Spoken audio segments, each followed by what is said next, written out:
What if you could cheat and learn words, phrases, and grammar 2 times faster? You'll learn how to do just that with our exclusive PDF cheat sheets. But first, if you don't yet have access to our language learning system, sign up for a free lifetime account right now. Just click the link in the description to get your free lifetime account. First, so what are cheat sheets? With our learning program, you learn the language with conversation-based lessons that you can just listen to or watch and get everything explained and start speaking those very same dialogues. And as a bonus, you also get PDF cheat sheets as supplementary material for the lessons.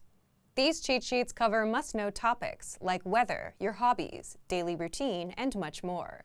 There are over 30 cheat sheets inside, and you'll find them inside our program, so they're not available anywhere else.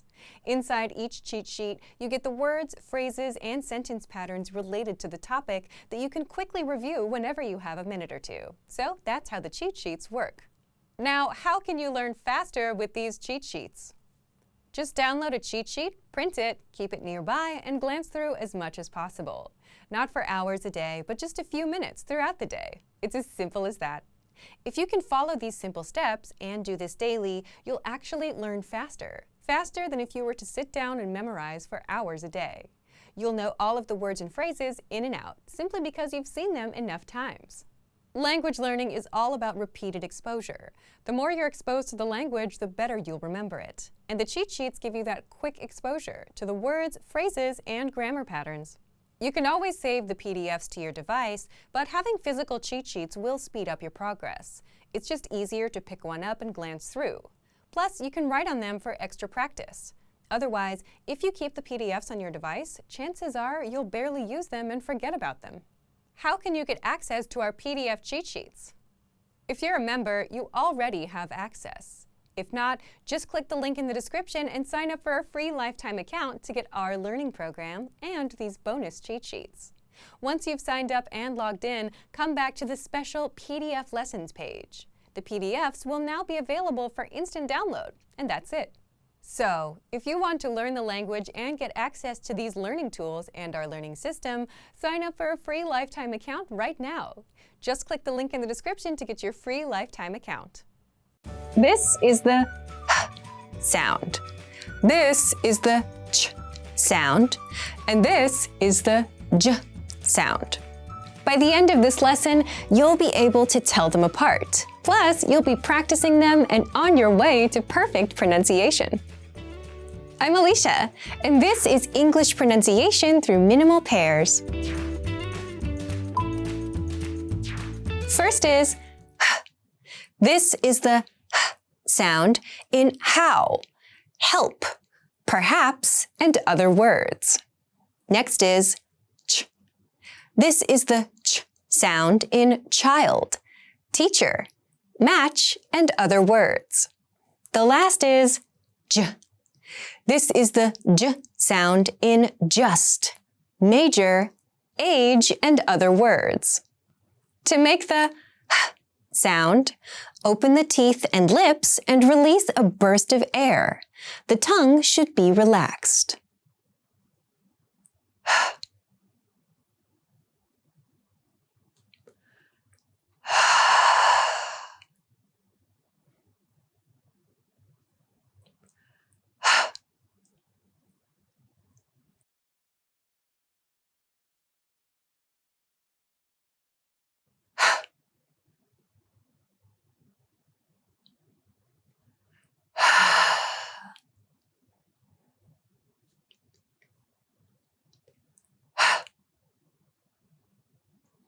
To make the ch sound, the lips part slightly and the teeth come together gently. The tip of the tongue touches the top of the mouth behind the upper teeth. The teeth come apart and the tongue releases as we make the sound. Ch.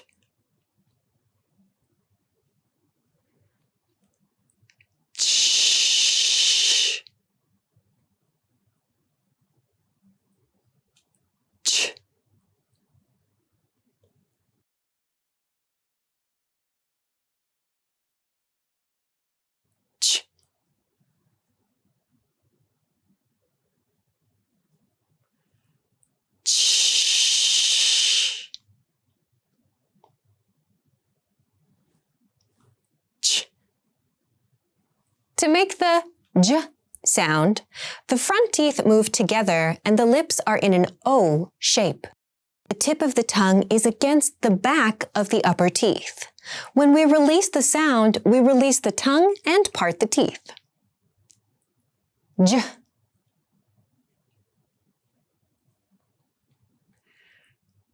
J.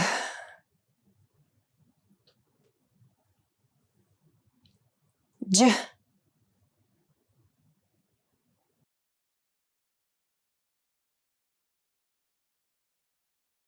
J.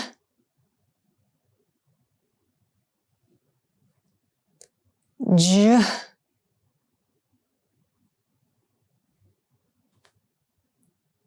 J. Ch and j are affricates, but is a fricative sound. Listen to the difference and repeat after me. Ch, j.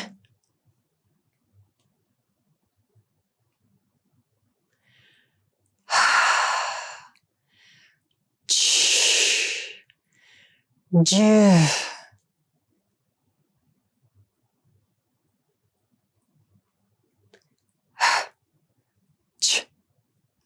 J. Ch. J. Ch.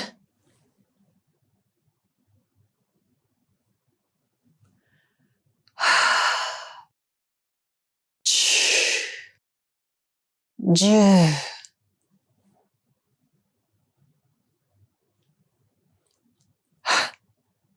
Ch. J. Listen and repeat, or speak along with me. Ready? Hair, chair, hair, chair, him, Jim,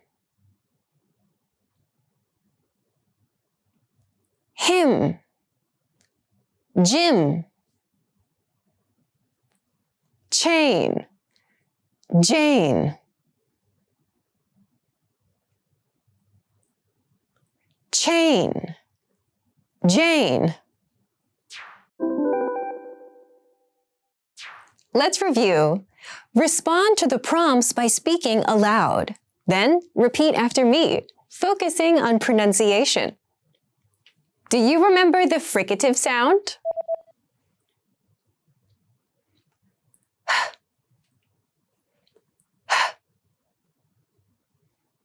And the affricates? Ch, j, ch, j.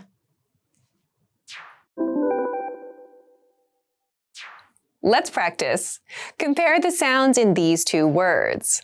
Which word has the fricative sound and which has the affricative sound? Hair, chair, hair, chair.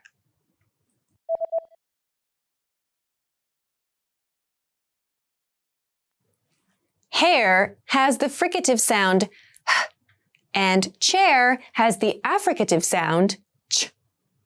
Let's try one more.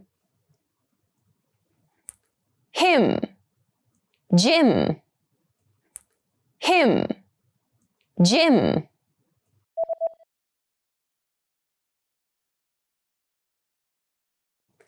Him has the fricative sound and Jim has the affricative sound j. Let's try another.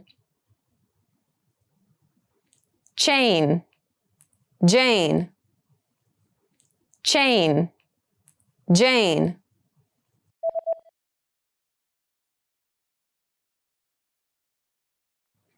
Chain has the affricative sound ch, and Jane has the affricative sound j.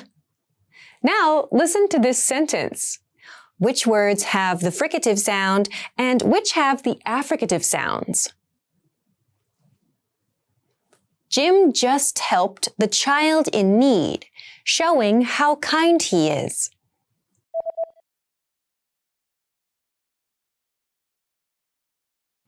Now try to read the sentence out loud, focusing on the different sounds.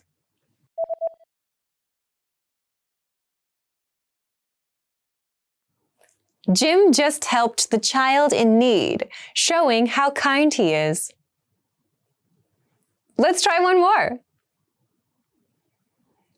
Jane could perhaps teach him how to match colors and shapes.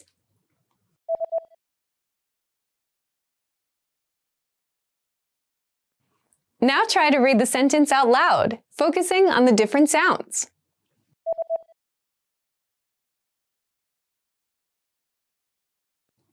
Jane could perhaps teach him how to match colors and shapes. Let's try another. The judge with silver hair sat in the wooden chair and shook his head.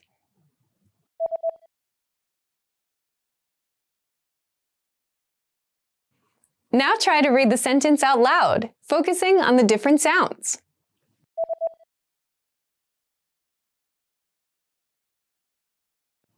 The judge with silver hair sat in the wooden chair and shook his head. In this lesson, we'll learn the following sounds used in English: y, w, r, and l. By the end of this lesson, you'll be able to tell them apart. Plus, you'll be practicing them and on your way to perfect pronunciation. I'm Alicia, and this is English pronunciation through minimal pairs. First is y. This is the y sound in yes, year, music, and other words. Next is w. This is the w sound in when, want, away, and other words. Next is r. This is the r sound in right, wrist, train, and other words. The last is l. This is the l sound in light, believe, well, and other words. To make the y sound, the tongue begins in a relaxed position in the mouth. The lips are open slightly. The front of the tongue moves up slightly, and the throat opens as we release air from the throat. The jaw opens slightly as we make the sound. Y.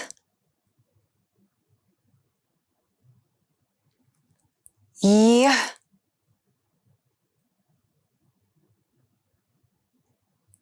Y.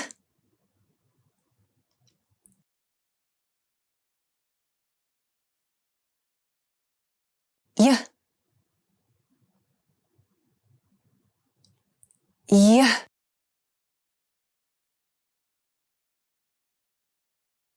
Y. To make the w sound, move the teeth apart and bring the lips into a tight O shape. The tongue moves to the back of the mouth as the sound is released and the lips open. W. W. W.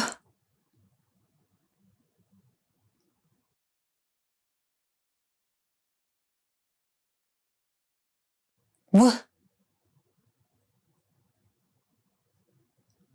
W.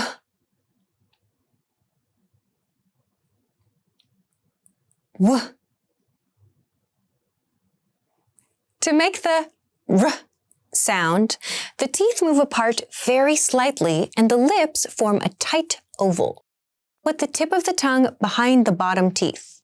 The tongue moves back in the mouth as we release the sound and open the lips and jaw slightly. R. R. R.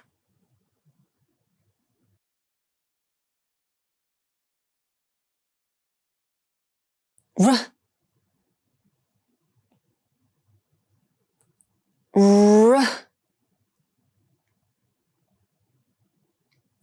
r. To make the l sound, the teeth and lips move slightly apart. Put the tip of the tongue behind the top teeth. The tip of the tongue touches the back of the upper teeth. The tongue releases outward. L. L.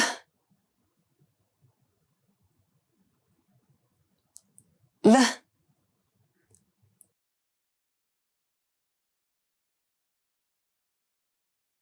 L. L.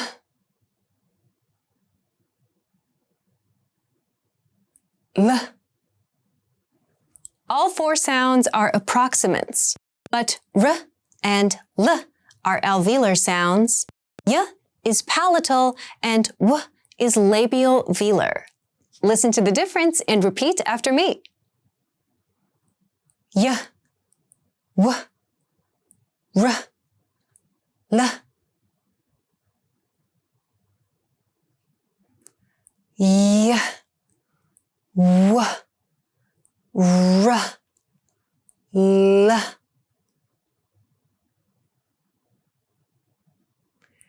Y, w, r, l. Y, w, r, l.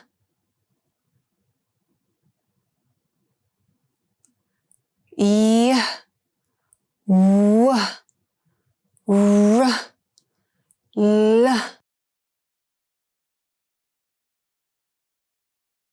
Y, w, r, l.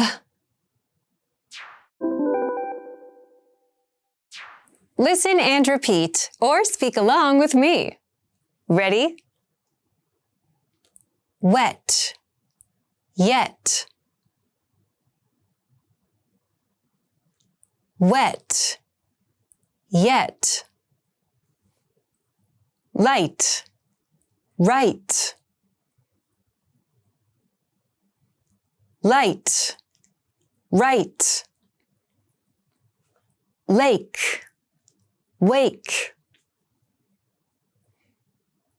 Lake, wake. Lose, use.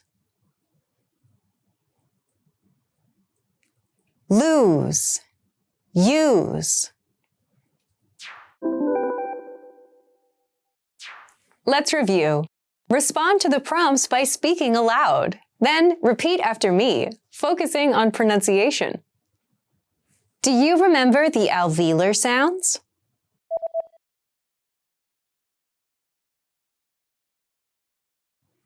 R, L. R, L. And the palatal sound?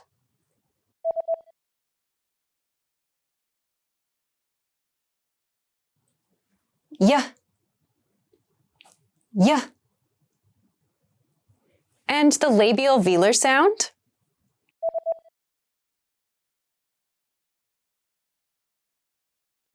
W, w. Let's practice. Compare the sounds in these two words. Which word has the labial velar sound and which has the palatal sound? Wet, yet. Wet, yet.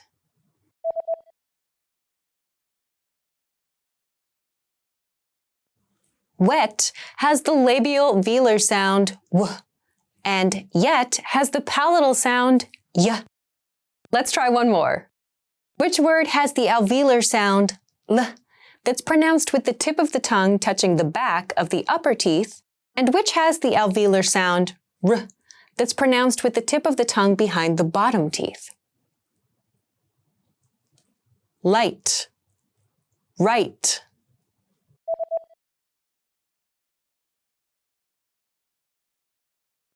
Light has the l sound, and right has the r sound. Let's try another. Which word has the alveolar sound and which has the labial velar sound? Lake, wake.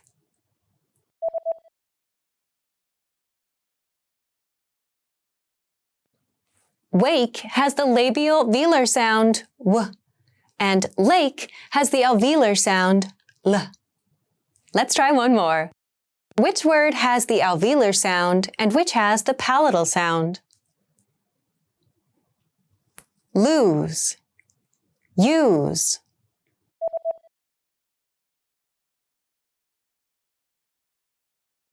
Lose has the alveolar sound l, and use has the palatal sound y.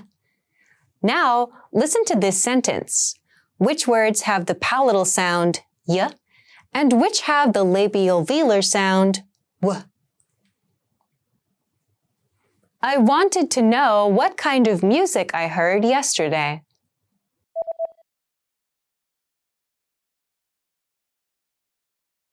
Now, try to read the sentence out loud, focusing on the different sounds.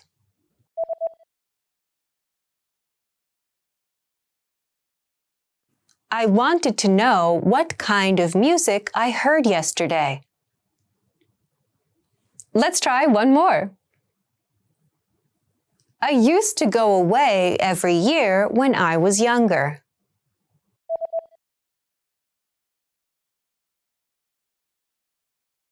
Now, try to read the sentence out loud, focusing on the different sounds.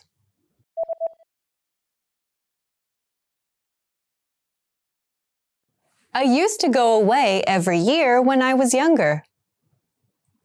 Let's try another. Which words have the alveolar sound l, and which have the alveolar sound r? The bright light shone right.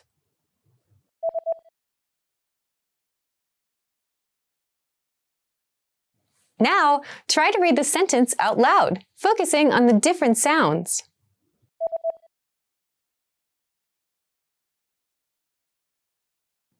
The bright light shone right. Let's try one more. He used the rake to clean up the leaves by the lake.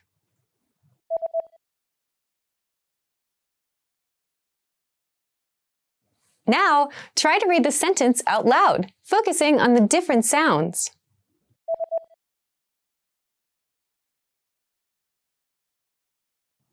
He used the rake to clean up the leaves by the lake.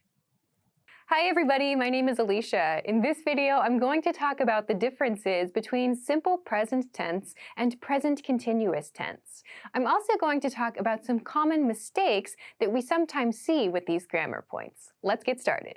Okay, first I want to talk about simple present tense. When do we use simple present tense?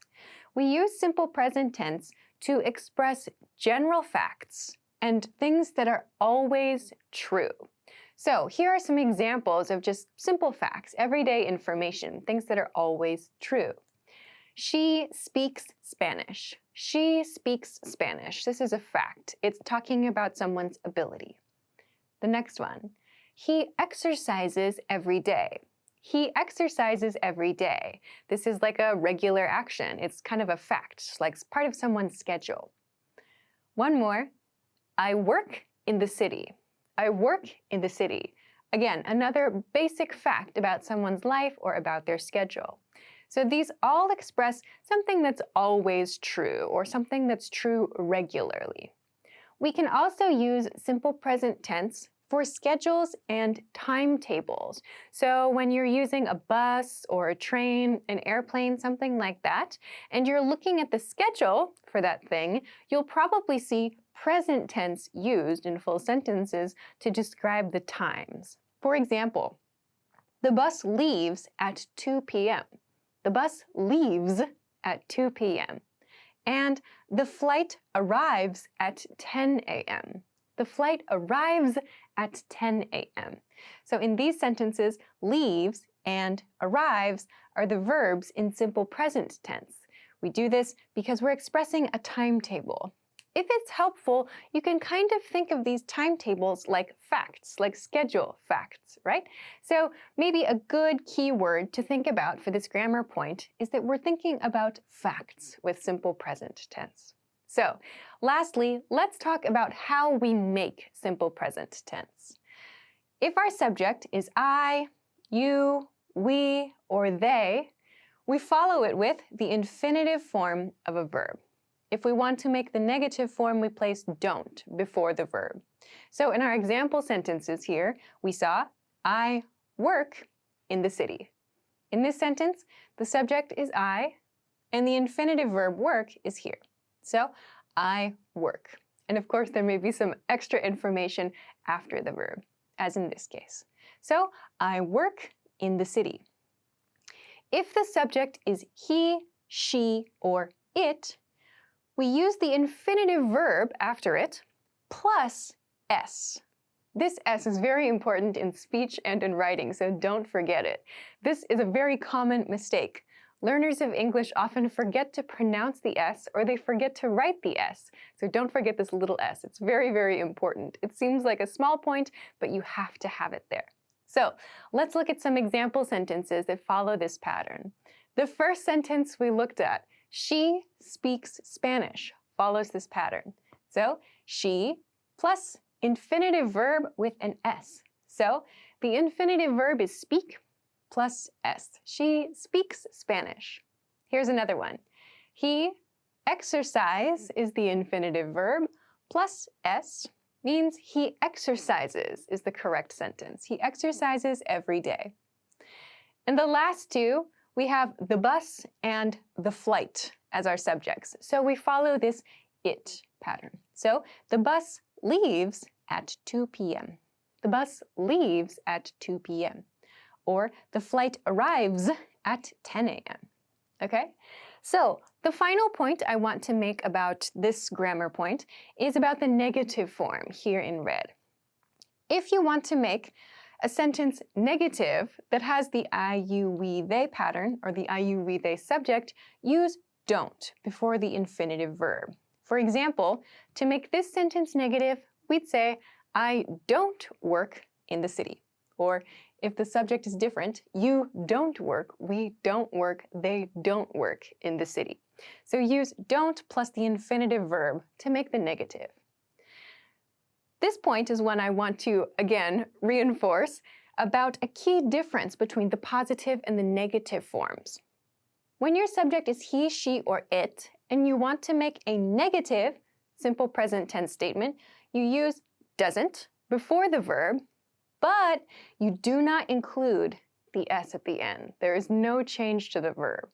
So, for example, she speaks Spanish is our positive sentence. To make this negative, we would say, she doesn't speak Spanish. So when you make a negative with this grammar point, you do not need to follow this s, this extra s pattern that we talked about for the positive sentence. Let's look at the next example. He exercises every day. In a negative sentence would be, he doesn't exercise every day. Our last two, the bus leaves at 2 p.m. In the negative would be, the bus doesn't leave at 2 p.m. And the flight arrives at 10 a.m. becomes, the flight doesn't arrive at 10 a.m. Okay? So again, a key point with this grammar is that we're talking about facts, things that are regular, true, part of our schedule, something that is regular, in other words. So we always know it's going to be true, or we always know that's the case. These are facts. Okay? So with this in our mind, let's compare this to present continuous tense. Present continuous tense. When should we use present continuous tense? We use this to express temporary actions or actions that are happening right now. You could understand this both ways. So a temporary action means an action that is not regular. It's an action that happens just for a short time or just for a moment even. Here are some examples. She is speaking Spanish. She is speaking Spanish. That means at this moment, she is speaking Spanish. Maybe she usually speaks English. So we would use this to express a temporary action. Another one. He is exercising. He is exercising. This means this action is happening now. He is exercising. It's temporary too. One more. I am working from home today. I am working from home today. Here we see again a temporary action. This action, am working or working, refers to something that is not usual or it's just for a short time. In this case, we see today at the end. So we know the time frame for the action. So all of these refer to something that is not typical. You might notice these follow very similar topics, or they follow very similar structures to the first group of example sentences we looked at. So both of these are 100% correct, but they communicate very different ideas. She speaks Spanish is a simple fact. We're talking about her ability. She is speaking Spanish means in this moment, she is using the Spanish language to communicate. So, depending on what you want to communicate, both of these might be correct, but you need to think about these points here. Is it a temporary action or a general fact? Okay, let's go on to the second part. We use present continuous tense for sure decisions or sure plans about the future. For example, I'm going to the forest this weekend. I'm going to the forest this weekend. Or, they're coming to the concert. They're coming to the concert. So this use here expresses that we have a plan and we have decided that plan before the conversation. So that means that there's no guessing, we're 100% about it. We sometimes use present continuous to express this. You might also hear people using going to, the going to pattern, to express this kind of sure plan, but we also sometimes use present continuous to do this. It's kind of up to the speaker to decide, so you can decide whichever feels the most comfortable for you. They're both 100% correct. Okay, now let's take a look at how we make a present continuous sentence. As with our first grammar point for today, we need to think about the subject. So, I. If our subject is I, we follow it with the verb am. So, I am plus our verb in the ing form. So, the ing form of the verb takes the base form of the verb and adds ing to the end. For example, I am working. I am working. So, we have our ing form here. If your subject is you, we, or they, we use are after it. You are, we are, they are, plus our verb in the ing form. So for example, they're, the reduced form, they are coming to the concert. So they are coming to the concert. This expresses a sure decision. Finally, if our subject is he, she, or it, we use is after it and follow it again with the ing form of the verb. So some examples of this. She is speaking Spanish. She is speaking Spanish. Or he is exercising. So we need to follow these patterns with our different am, are, is, our different be verbs after that to create the present continuous form. To make the sentence negative, we simply add not before the verb. So she is not speaking Spanish. Or he is not exercising. Or I am not working from home today. So these all, again, communicate a temporary action or a temporary condition, something that's just a short period of time only. But we can communicate that in the negative form as well. With the first example sentence, she is speaking Spanish, that's the positive form. In the negative, she is not speaking Spanish, you might want to say something like, no, she's not speaking Spanish, she's speaking Portuguese. So if you want to clarify what's happening right now, you might use this kind of pattern, this negative pattern. Okay, so now that we know this, let's talk about a couple of very common mistakes that I see with these two grammar points. The most common one that I see, I think, is about a sentence like this difference between where you work or maybe when you work, something related to your working schedule. If someone asks you, where do you work? A very common mistake that I hear is people answering with this grammar point. They say, I am working in ABC City, something like that. The reason that is incorrect is because we use this grammar pattern for a temporary action. So your workplace is not temporary, at least unless you are maybe freelance and you change your job every couple of weeks. But If you're talking about the place you go every day or every week, this grammar pattern choice is incorrect. You need to use the general fact grammar pattern. I work in ABC City would be the correct way to express your workplace. So this is maybe the most common mistake that I see with a grammar point like this. Another thing to keep in mind is that when we use mental state or emotion-related verbs like or hate or love, we typically do not use present continuous tense with these. We typically use simple present tense with these. So for example, he likes sweets or she loves salty foods. Those kind of expressions, those kind of mental or emotional things, those mind-related words, we typically use those with simple present tense. Why? Because it's kind of strange to think of liking or loving something as a temporary action, right? So there are a few situations where you might hear someone express like, I'm loving such and such thing, like maybe for a temporary situation, for like a very short time, a situation that happens only for a short time. You might hear someone say, I'm liking this or I'm loving that. But the reason that that's used, that temporary action grammar point is used, is because that thing or that condition is happening for a short time only. So we typically only use those kinds of I'm liking that or I'm loving that in situations where that thing that we like is just there for a moment. When we talk about our basic information, the things that we like and the things that we dislike, we typically use simple present tense to do that. So he likes this, I like that. She hates this, she hates that. We don't say she is hating or he is liking, those kinds of things. So please keep this in mind when you're using those mental and emotion-related verbs. Okay, great. So those are the differences between simple present tense and present continuous tense. I hope that you found something helpful in this lesson. Of course, if you have any questions or comments, or if you want to practice making some example sentences with this information, please feel free to do so in the comment section of this video. Also, if you like this lesson, please don't forget to give it a thumbs up and subscribe to our channel if you haven't already. Also, check us out at EnglishClass101.com for some other things that can help you with your English studies. Thanks very much for watching this lesson, and I will see you again soon. Bye! Do you know how to express regrets in English? I'll explain it in just a moment. Hi, my name is Alicia, and this is 3-Step English by EnglishClass101.com. In this lesson, you'll learn how to express regrets through a quick conversation. Let's look at the dialogue. As you listen, pay attention to how they ask about the topic and how the other person responds. It's freezing in here.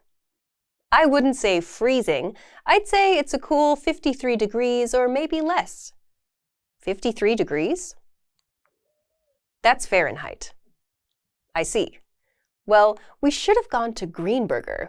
They have a terrace there. Yeah, but the terrace is always crowded. We should have called and made a reservation. Let's go over the dialogue again, more slowly this time. It's freezing in here. I wouldn't say freezing. I'd say it's a cool 53 degrees or maybe less. 53 degrees? That's Fahrenheit. I see. Well, we should have gone to Greenberger. They have a terrace there. Yeah, but the terrace is always crowded. We should have called and made a reservation. Let's focus on the key part of the conversation. This character is talking to this character about where they are eating and what they could have done instead. This character is unhappy with where they are eating and says, I see. Well, we should have gone to Greenberger. They have a terrace there. To do this, they say, we should have gone. This means that going to Greenberger was the better choice, but it wasn't made, and the speaker now regrets not choosing it. When this character says that the terrace is always crowded, the response is another example of the pattern. We should have called and made a reservation. Calling and making a reservation was the correct choice, but the time has passed and the correct decision was not made. They're saying this to express regret that they did not make the correct decision. Let's look at the sentence pattern. This pattern is the structure that all of our examples will follow. Subject, should have, past participle. Should have helps us talk about missed chances or decisions we regret. Notice that it has to be followed by the past participle form of the verb. This is important because the past participle indicates the action took place or should have taken place in the past. Let's see how a line from the dialogue follows this pattern. We should have called and made a reservation. In this sentence, we is the subject. Called and made are the past participle forms. Should have can also be contracted to should have.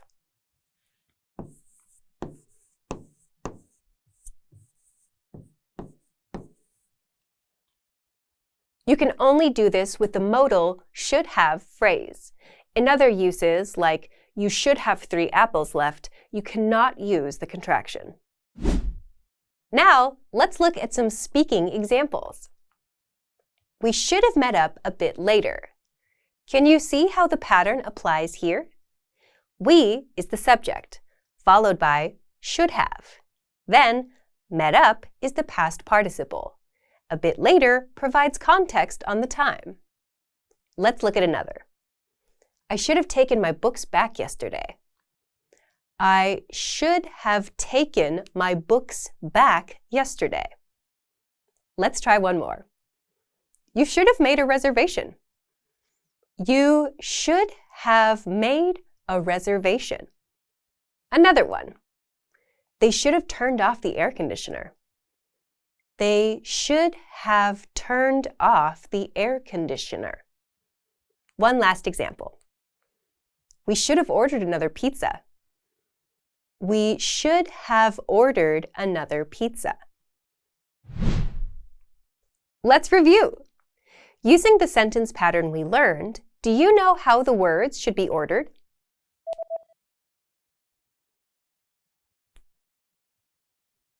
Gracie. Gracie should. Gracie should have. Gracie should have gotten. Gracie should have gotten a. Gracie should have gotten a smaller. Gracie should have gotten a smaller table. Gracie should have gotten a smaller table. Let's review. Using the sentence pattern we learned, do you know how the words should be ordered?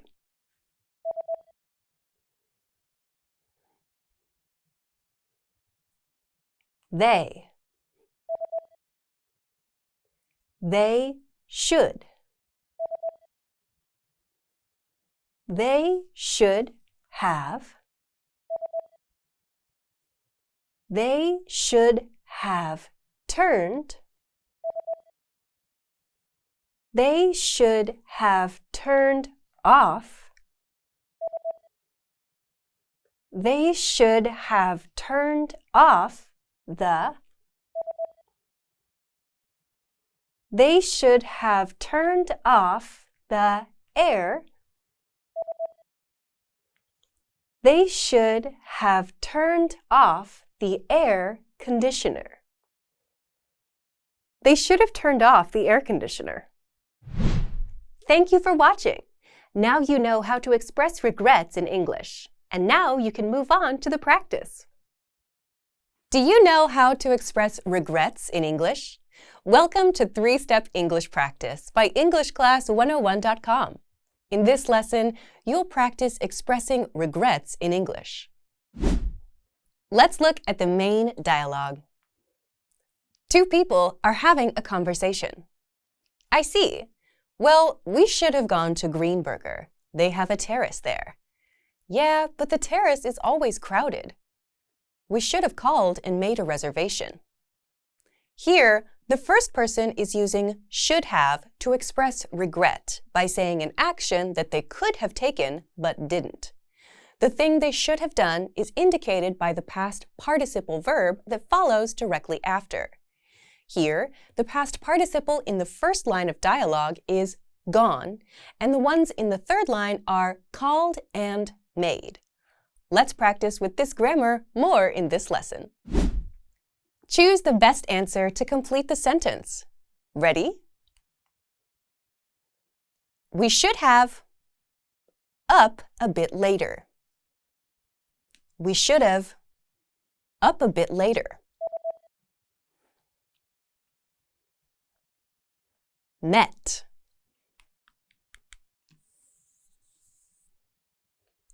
Met.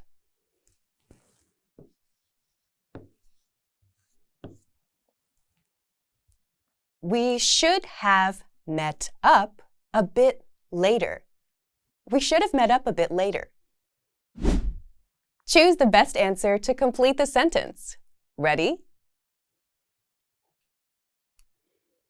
I should have my books back yesterday. I should have my books back yesterday.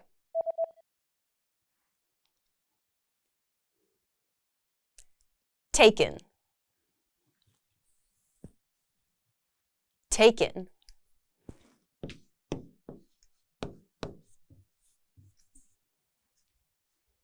I should have taken my books back yesterday. I should have taken my books back yesterday. Choose the best answer to complete the sentence. Ready? Gracie should have a smaller table. Gracie should have a smaller table. Gotten. Gotten.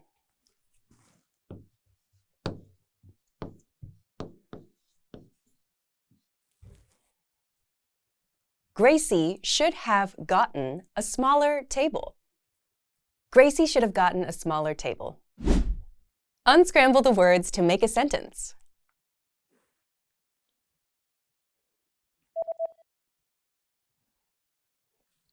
We. We should. We should have.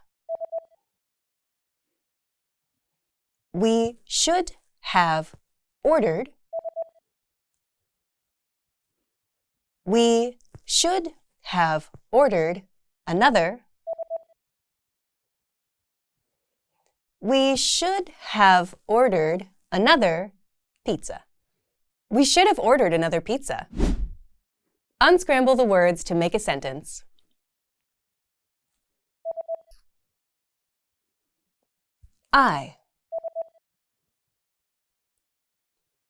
I should have. I should have taken.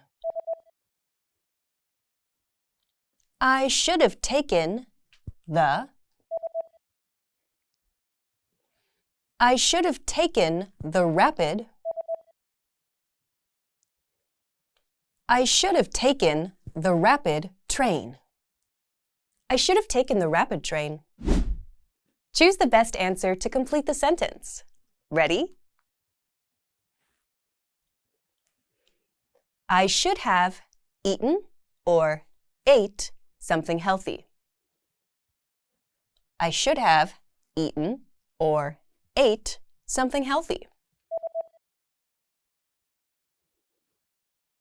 Eaten. Eaten. I should have eaten something healthy. I should have eaten something healthy. Choose the best answer to complete the sentence. Ready? They should have turned or turnt off the air conditioner.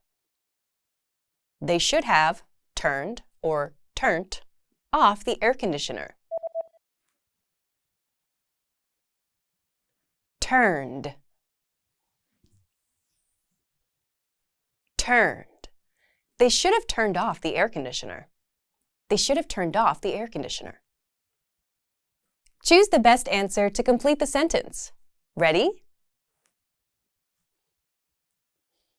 They should have brought or brung an umbrella. They should have brought or brung an umbrella.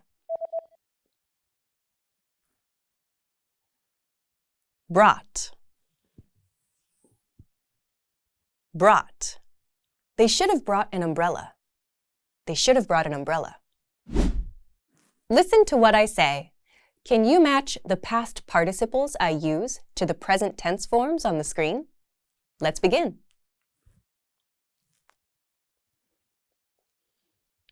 I should have made a reservation. Listen one more time. I should have made a reservation. Did you hear made? Made is the past participle of make. How about, I should have packed a lunch? Let's listen one more time. I should have packed a lunch. Did you hear packed? Packed is the past participle of pack. Next, I should have put on some bowling shoes. One more time. I should have put on some bowling shoes. Did you hear put? Put is actually the same in both past participle and present tense forms. Next, we should have gone to Greenburger. One more time. We should have gone to Greenburger. Did you hear gone? Gone is the past participle of go. And we should have met up a bit later. One more time. We should have met up a bit later. Did you hear met? Met is the past participle of meet. Thank you for watching. Now you know how to express regrets in English. And now you can move on to the next lesson in the pathway on EnglishClass101.com. Do you know how to talk about what-ifs in English? Hi, my name is Alicia, and this is 3-Step English by EnglishClass101.com. In this lesson, you'll learn talking about what-ifs in English through a quick conversation. Let's look at the dialogue. As you listen, pay attention to how they ask about the topic and how the other person responds. Let's go to 10,000 Lanes after this. But is it even open? Could you check? Their site says it's open until midnight. How crowded is it? When I go there, it's always crowded. If it's crowded, we'll go somewhere else. Could you call ahead? Let's go over the dialogue again, more slowly this time. Let's go to 10,000 Lanes after this. But is it even open? Could you check? Their site says it's open until midnight. How crowded is it? When I go there, it's always crowded. If it's crowded, we'll go somewhere else. Could you call ahead? Let's focus on the key part of the conversation. This person is asking this person whether the place they are planning to go is crowded. The person they're asking doesn't know, so they say, if it's crowded, we'll go somewhere else. If it's crowded sets a condition. In a situation where it, 10,000 Lanes, is crowded, then a result will happen. We'll go somewhere else is the result. Will is a contraction of we will. It shows that the two will go somewhere else if it is crowded. You can also swap the clauses without changing the meaning. For example, we will go somewhere else if it is crowded. Now, let's look at some speaking examples. If you all don't hurry, I'll just go ahead. Can you see how the pattern applies here? The sentence starts with if, and then don't is the present simple verb.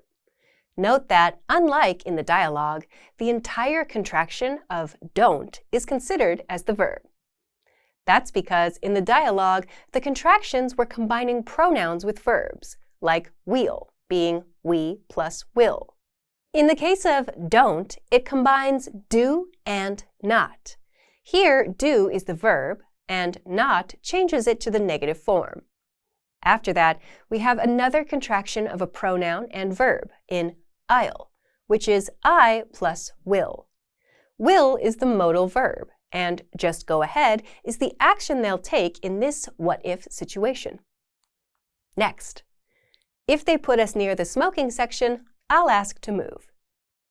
If they put us near the smoking section, I'll ask to move. Let's try one last example. If it looks like rain, I'll bring an umbrella. If it looks like rain, I'll bring an umbrella. Let's review. Using the sentence pattern we learned, do you know how the words should be ordered?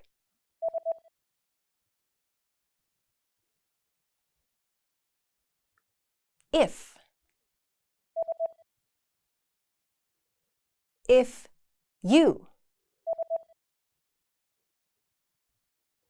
If you just. If you just study. If you just study, you'll. If you just study, you'll pass. If you just study, you'll pass. Let's review. Using the sentence pattern we learned, do you know how the words should be ordered?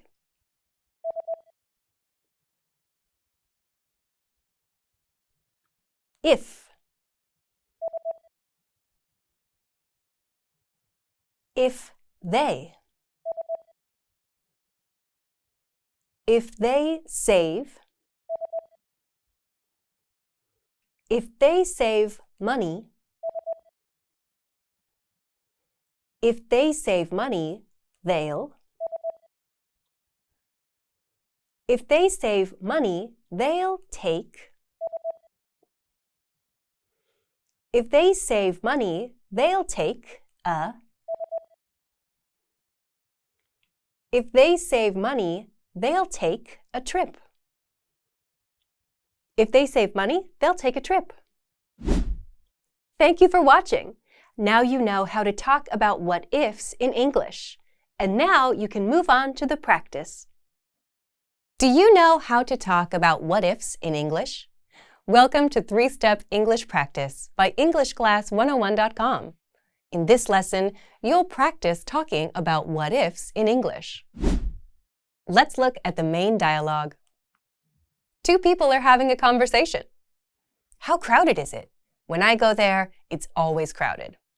If it's crowded, we'll go somewhere else. Could you call ahead? In this conversation, this person is asking this person whether the place they're going to go will be crowded. Instead of answering directly, the other person says, if it's crowded, we'll go somewhere else. By saying, if it's crowded, they are making clear that what follows will only happen on the condition that the place is crowded. After that, they say, we'll go somewhere else. Will is a contraction of we will, in which will means that go somewhere else is something that would happen in the future if it happens. Let's practice with this grammar more in this lesson. Choose the best answer to complete the sentence. Ready?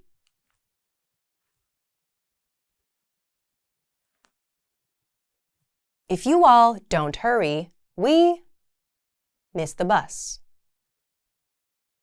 If you all don't hurry, we miss the bus. Will.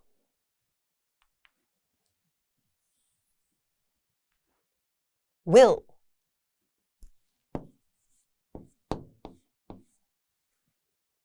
If you all don't hurry, we will miss the bus.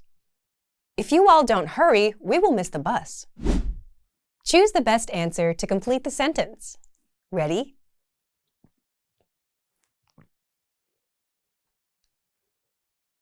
If they, us near the smoking section, I'll ask to move. If they, us near the smoking section, I'll ask to move.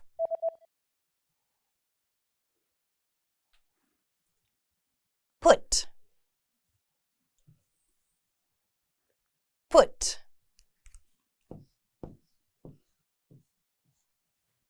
If they put us near the smoking section, I'll ask to move. If they put us near the smoking section, I'll ask to move. Choose the best answer to complete the sentence. Ready? If we miss the train, we take a taxi. If we miss the train, we take a taxi. Will. Will. If we miss the train, we will take a taxi. If we miss the train, we will take a taxi. Unscramble the words to make a sentence.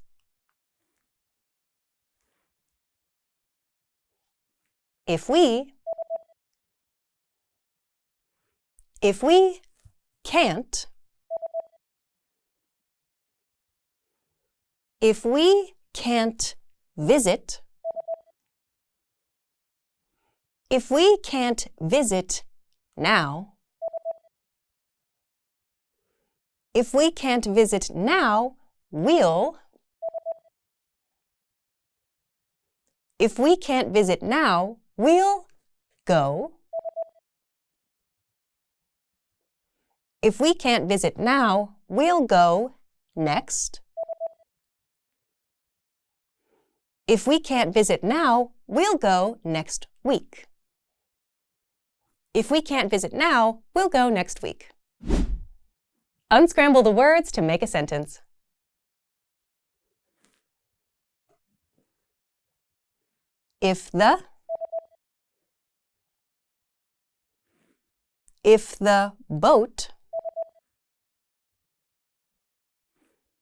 If the boat sinks, if the boat sinks, I'll. If the boat sinks, I'll swim. If the boat sinks, I'll swim to. If the boat sinks, I'll swim to shore. If the boat sinks, I'll swim to shore.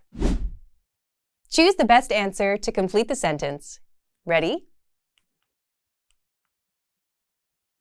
If you were or are tired, we can go home. If you were or are tired, we can go home.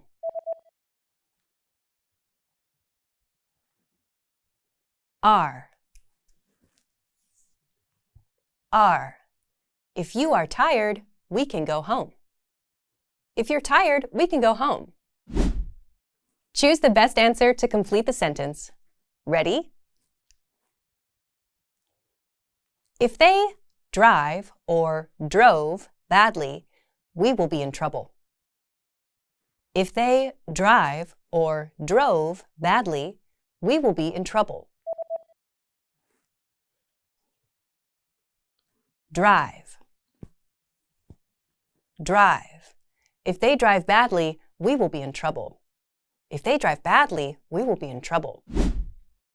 Choose the best answer to complete the sentence. Ready? If he tries to golf, someone would or will get hurt. If he tries to golf, someone would or will get hurt. Will. If he tries to golf, someone will get hurt. If he tries to golf, someone will get hurt.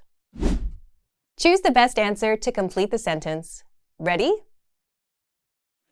If it will be or is loud, we'll go somewhere else. If it will be or is loud, we'll go somewhere else. Is. If it is loud, we'll go somewhere else. If it is loud, we'll go somewhere else. Listen to what I say. What is the future tense verb being used?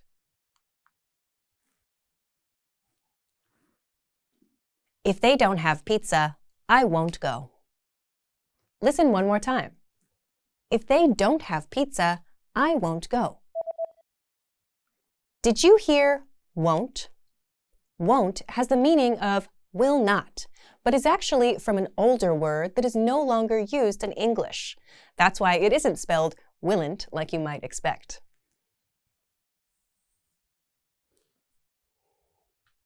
How about, if you don't study, you'll be sorry.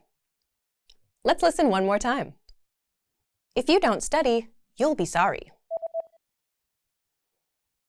Did you hear you'll? That's the contraction of you and will. Next, if you get a strike, it will let you go again. One more time. If you get a strike, it will let you go again. Did you hear will?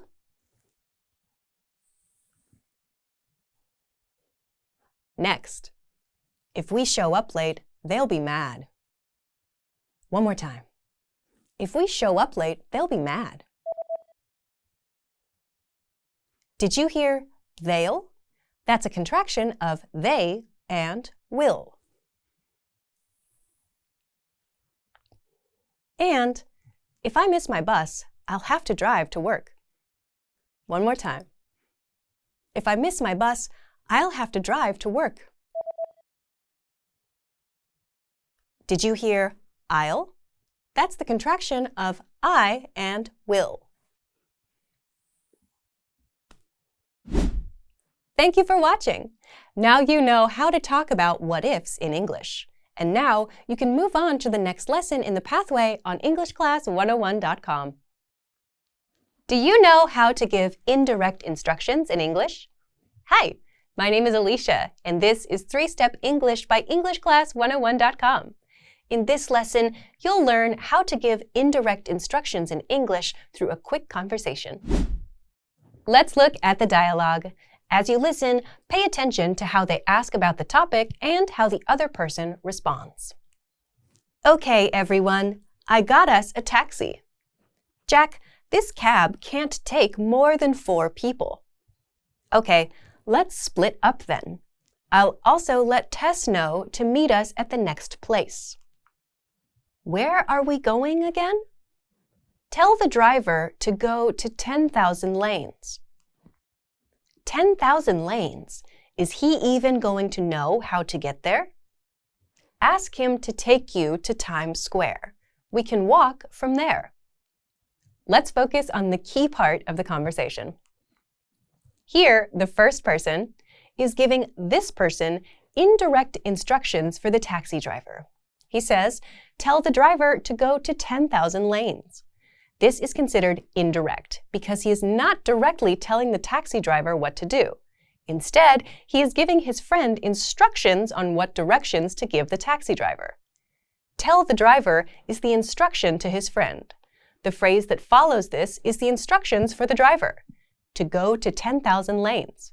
To go is the infinitive verb that shows what action the driver should take. The second character says, 10,000 lanes. Is he even going to know how to get there? She's not sure that the taxi driver will know how to get to a specific place, so she asks for different instructions to give him. In response, the first character says, ask him to take you to Times Square. This is another indirect instruction, where ask him is the instruction to his friend, and to take you to Times Square is the indirect instruction for the taxi driver. Let's look at the sentence pattern. This pattern is the structure that all of our examples will follow. Verb, object, infinitive verb phrase. This pattern forms an indirect command. We use indirect commands to give instructions indirectly to another person. We form an indirect command by using a verb with an indirect object, followed by an infinitive verb phrase. In our examples, the object is the person who will be getting the instructions. Let's see how a line from the dialogue follows this pattern. Ask him to take you to Times Square. Here, ask is the verb with an indirect object, which is him. Then, following that is to take you to Times Square. This starts with the infinitive verb to take, making it an infinitive verb phrase. As you can see in this example, we use the pronoun him as the object. We can do this when the object is already established or if it's obvious from context. If it's not clear what the object is, it might be better to use wording that's more clear. In this case, that would be the driver. Now, let's look at some speaking examples. They asked us to leave the pizza parlor. Can you see how the pattern applies here? Asked is the verb, and us is the object. To leave starts the infinitive verb phrase. Adding they to the beginning of the sentence gives the context that this is actually an indirect instruction from someone that isn't the speaker. Next, did you tell her to go to Times Square? This is asking if someone actually told the object, her, the indirect instruction that they were given. Tell is the verb, and go to Times Square is the infinitive verb phrase. Let's try one more. I'll let Tess know to meet us at 10,000 Lanes. Here, let is the verb, Tess is the object, and to meet starts off the infinitive verb phrase. Another one. Ask the waiter to bring more water. Ask is the verb. The waiter is the object that will be asked something, and to bring more water is the infinitive verb phrase that shows what they will be asked. One last example. Get your brother to help you study. Get is the verb, your brother is the object, and to help you study is the verb phrase. Let's review. Using the sentence pattern we learned, do you know how the words should be ordered?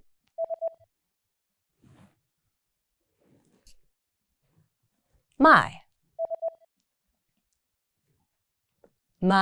brother. My brother asked. My brother asked me. My brother asked me to. My brother asked me to give. My brother asked me to give you. My brother asked me to give you this. My brother asked me to give you this. Using the sentence pattern we learned, do you know how the words should be ordered?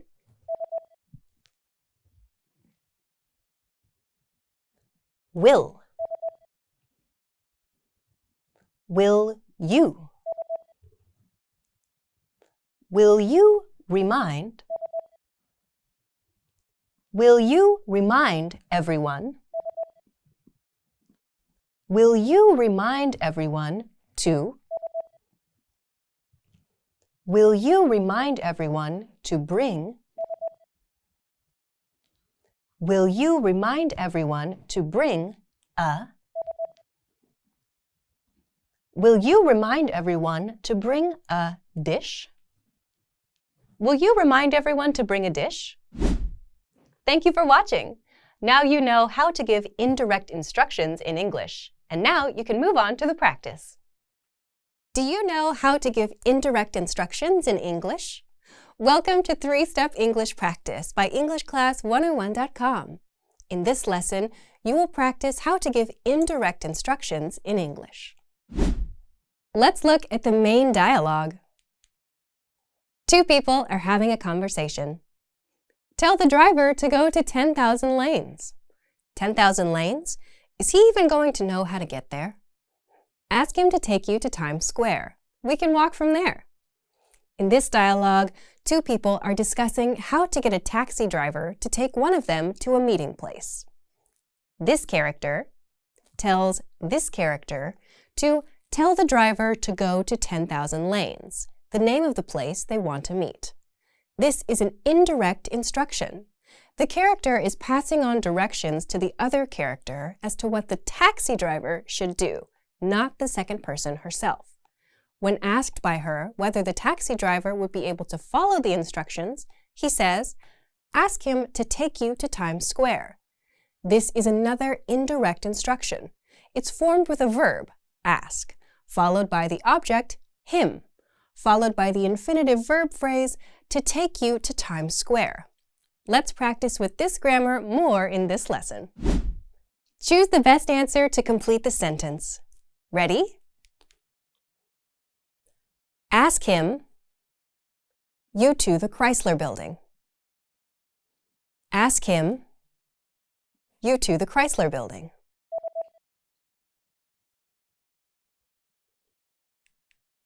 To take.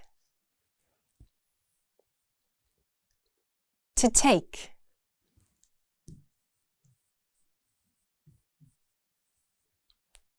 Ask him to take you to the Chrysler Building. Ask him to take you to the Chrysler Building. To take is used here because the structure these sentences follow is verb, object, infinitive verb phrase. Taking is a gerund, not an infinitive verb, so it can't be put into that part of the structure. Choose the best answer to complete the sentence. Ready? They asked us, the pizza parlor. They asked us, the pizza parlor. To leave. To leave.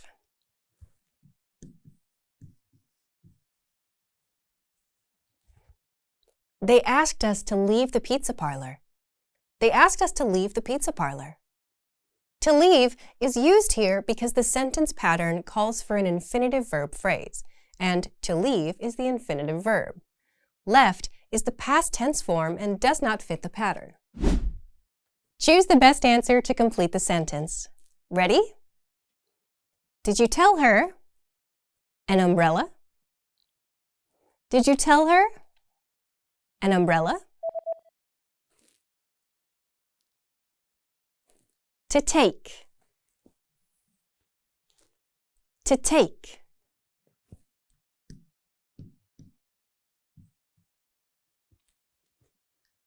Did you tell her to take an umbrella? Did you tell her to take an umbrella? To take is the infinitive form, so it fits the pattern. Taking is a gerund and can't be used in this place of the sentence structure. Choose the best answer to complete the sentence. Ready? I'll let Tess know us at 10,000 Lanes. I'll let Tess know us at 10,000 Lanes. To meet. To meet.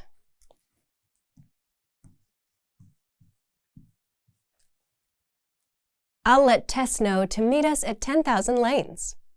I'll let Tess know to meet us at 10,000 Lanes. We use to meet here because we need an infinitive verb. Meet is a bare infinitive, so it doesn't work as an indirect instruction. However, the sentence structure for indirect instructions does start with a bare infinitive, like ask or tell. Unscramble the words to make a sentence. Ready?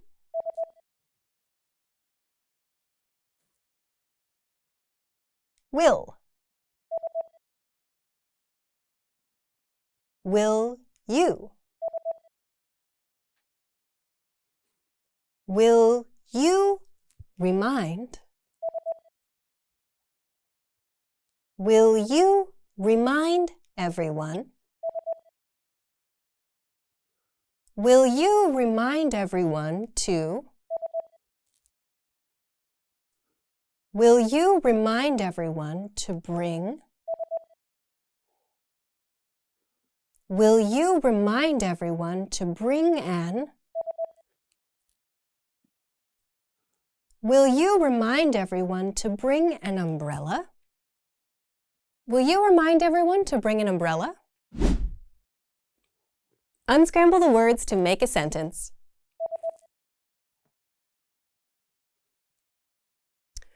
My brother. My brother asked. My brother asked me. My brother asked me to. My brother asked me to give.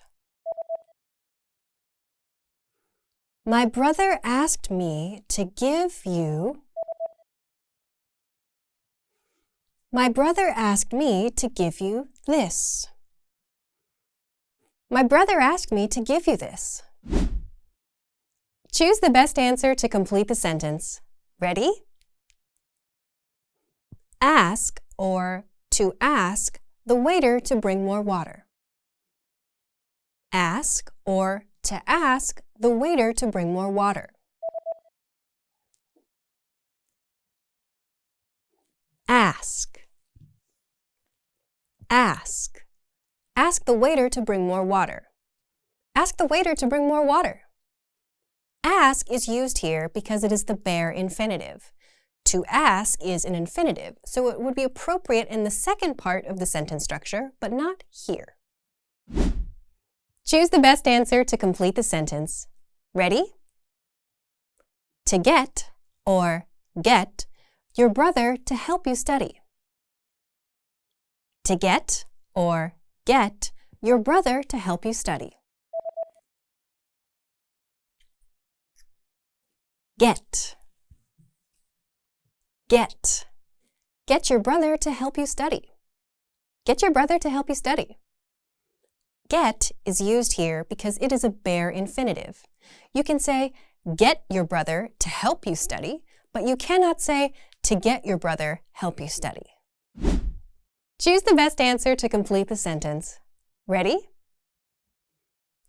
Tell her to meet or meet us there. Tell her to meet or meet us there. To meet. To meet. Tell her to meet us there.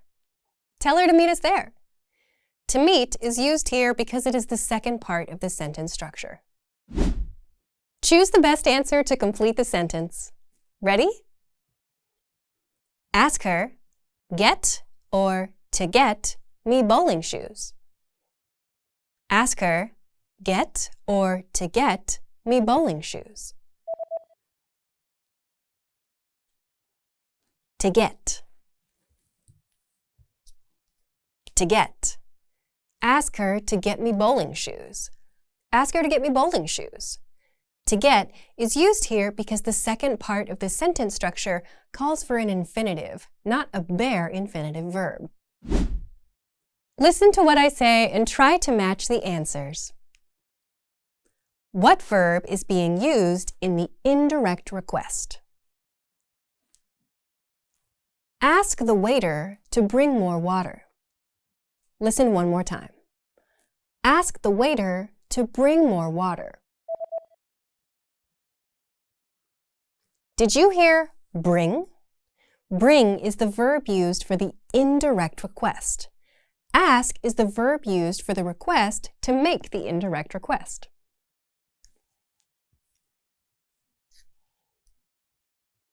How about get your brother to help you study? Let's listen one more time. Get your brother to help you study. Did you hear help? Help is the verb used for the indirect request. Next, tell her to ask them for another 30 minutes. One more time. Tell her to ask them for another 30 minutes. Did you hear ask? Ask is the verb used for the indirect request.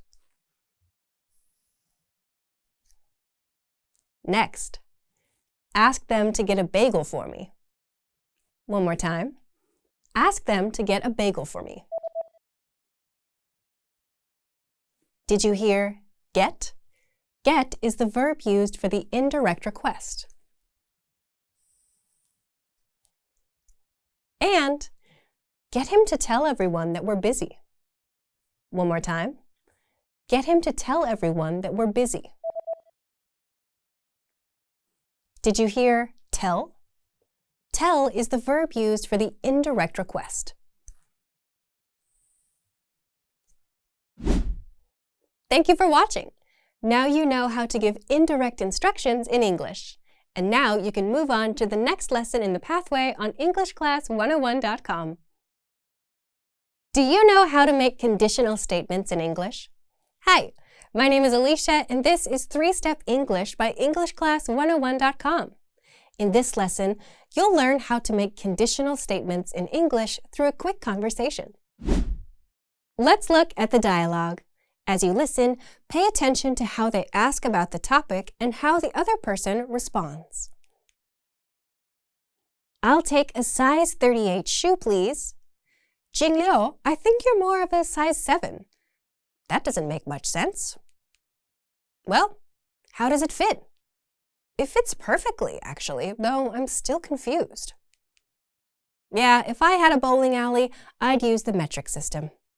Well, I'll just have to remember I'm a size 7 from now on.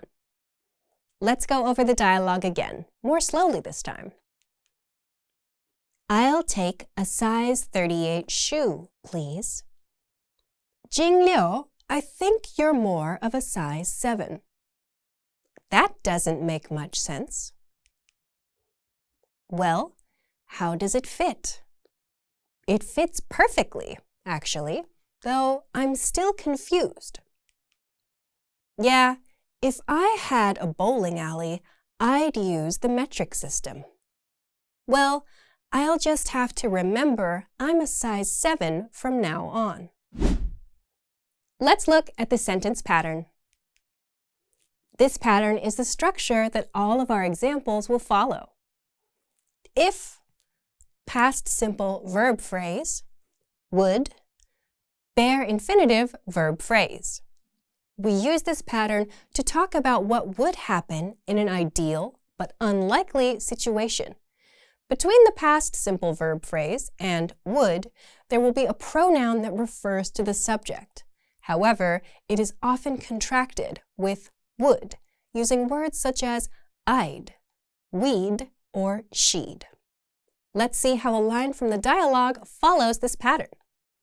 Yeah, if I had a bowling alley, I'd use the metric system. The structure starts with if. This establishes that the following is a what-if, imagined situation. And then, I had a bowling alley is the past simple verb phrase that follows. This is the ideal, unlikely situation. From there, we move to I'd. This is the contraction of the pronoun I and the would of the sentence structure. This shows that someone would do something in this situation and who it is. In this case, the pronoun is I, so it is the speaker who would do something. Finally, we have use the metric system. This is the bare infinitive phrase, which establishes what the speaker would do in this ideal, unlikely situation of having a bowling alley. Now let's look at some speaking examples. If I opened a restaurant, I'd open a pizza place. Can you see how the pattern applies here? We start with if to establish that it's an ideal situation, and then follow with the past simple phrase, I opened a restaurant, to establish what that would be.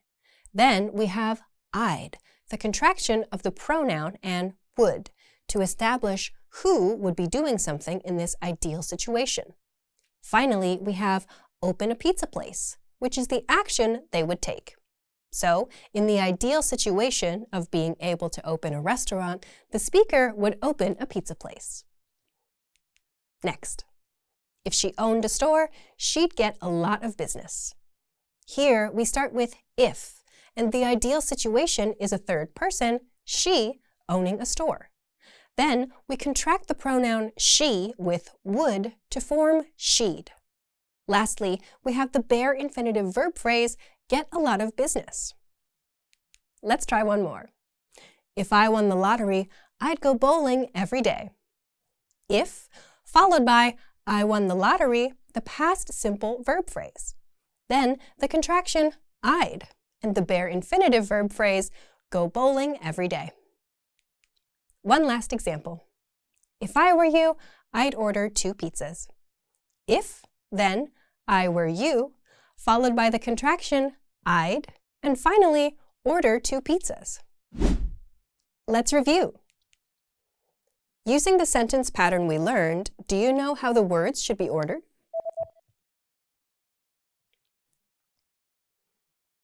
If I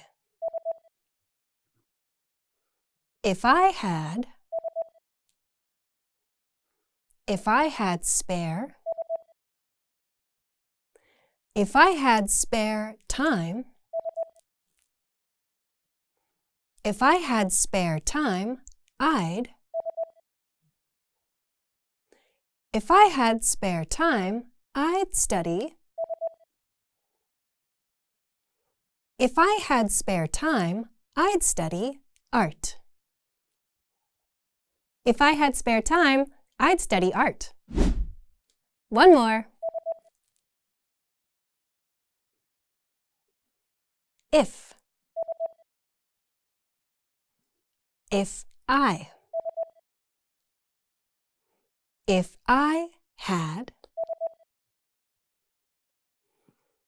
I had money, if I had money, I'd, if I had money, I'd buy, if I had money, I'd buy lots. If I had money, I'd buy lots of. If I had money, I'd buy lots of books. If I had money, I'd buy lots of books. Thank you for watching. Now you know how to make conditional statements in English, and now you can move on to the practice. Do you know how to make conditional statements in English? Welcome to 3-Step English Practice by EnglishClass101.com. In this lesson, you will practice how to make conditional statements in English.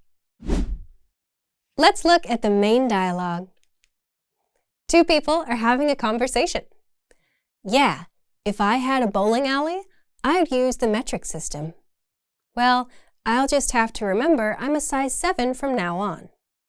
In this conversation, this person says, if I had a bowling alley, I'd use the metric system. He uses this sentence to say what he would do in an ideal but unlikely situation. The main focus starts with if, which establishes that this situation is an imagined what-if situation. Then he says, I had a bowling alley. He uses a verb in the past simple tense to explain the ideal situation. After that, he says, I'd, a contraction of I would. This means what follows is what he, the speaker, would do if the situation he just described came true. Finally, he says, use the metric system. This is a phrase that uses a bare infinitive verb to show what he would do if the conditions were met. A bare infinitive is a verb in its infinitive form, like to go, but without the word to. Again, that's a past simple verb phrase for the condition, and then a bare infinitive verb phrase to show what they would do if that condition were met. Let's practice with this grammar more in this lesson. Let's do some fill-in-the-blank questions. Choose the best answer to complete the sentence. Ready? If I, a restaurant, it would, a pizza place. If I, a restaurant, it would, a pizza place.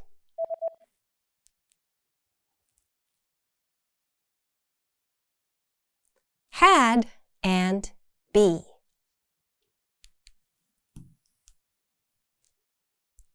Had and be.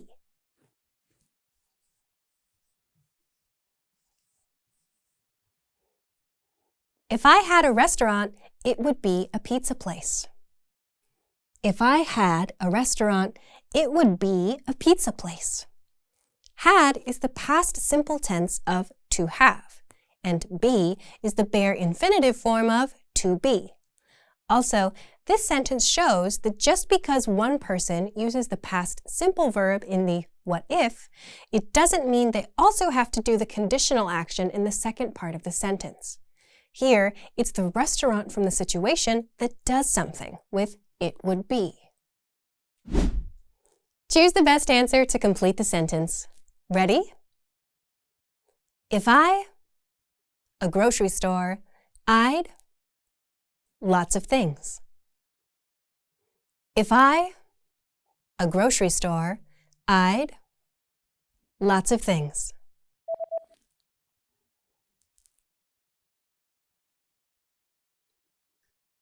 Owned and sell.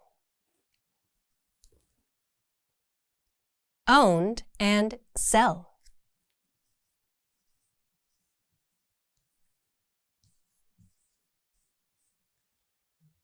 If I owned a grocery store, I'd sell lots of things. If I owned a grocery store, I'd sell lots of things. Owned is the past simple form of to own, and sell is the bare infinitive form of to sell.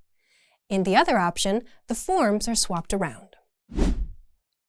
Choose the best answer to complete the sentence. Ready? If she, a store, she'd, a lot of business. If she, a store, she'd, a lot of business.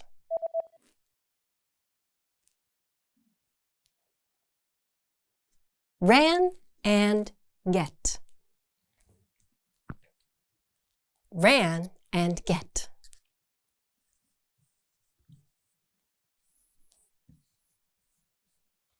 If she ran a store, she'd get a lot of business. If she ran a store, she'd get a lot of business.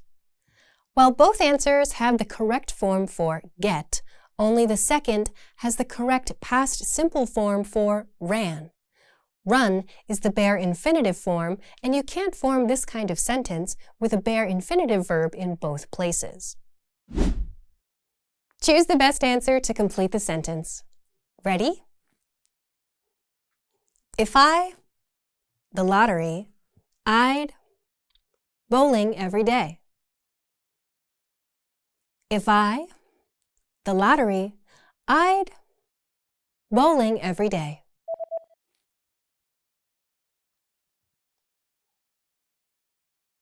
One and go. One and go.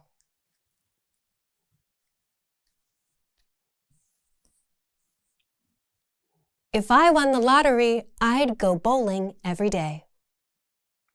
If I won the lottery, I'd go bowling every day. For this, even though both answers have the correct past simple form won for the first verb, the second verb needs to be in the base infinitive form. Gone is also in the past simple form, and since we can't have past simple verbs for both blank spaces, won and gone is incorrect. Let's test your knowledge of this sentence structure. Unscramble the words to make a sentence. Ready? If. If I. If I had.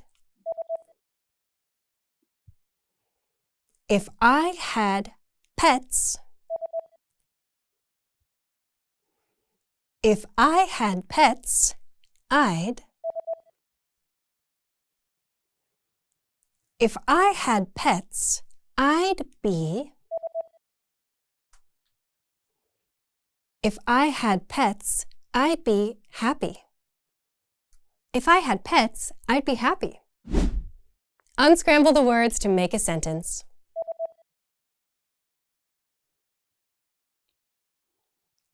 If. If it. If it worked. If it worked, it'd. If it worked, it'd look. If it worked, it'd look cool. If it worked, it'd look cool. Choose the best answer to complete the sentence. Ready? If I were you, I would or will order 2 pizzas. If I were you, I would or will order 2 pizzas. Would. Would. If I were you, I would order 2 pizzas. If I were you, I would order 2 pizzas. Would is used here because conditional sentences like this use the past tense, and will does not match that tense. Choose the best answer to complete the sentence. Ready? If he is or were taller, he could be a model. If he is or were taller, he could be a model.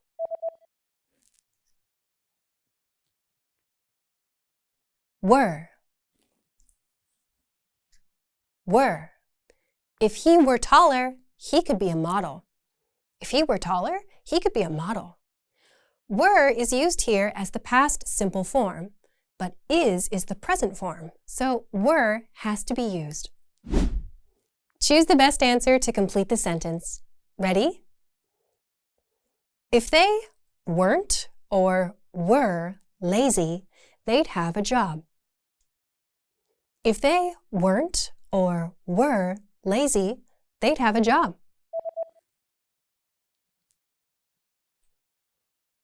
Weren't. Weren't. If they weren't lazy, they'd have a job.